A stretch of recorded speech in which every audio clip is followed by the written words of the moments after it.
അവൻ അന്ധന്മാരുടെ കണ്ണ് തുറക്കും, ബധിരന്മാരുടെ ചെവി തുറക്കും. ഇവിടെ പ്രവചനം നിറവേറുന്നത് കാണുകയാണ്.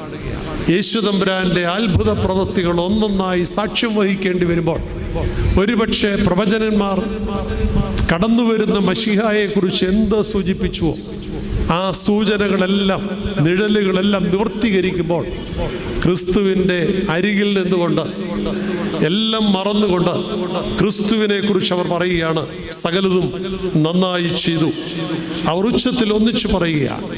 ഇതൊരു കേവലം അത്ഭുത പ്രവൃത്തികൾ കണ്ടുകൊണ്ട് അത്ഭുത പരവേശരായി പറയുന്ന വാക്യങ്ങളല്ല.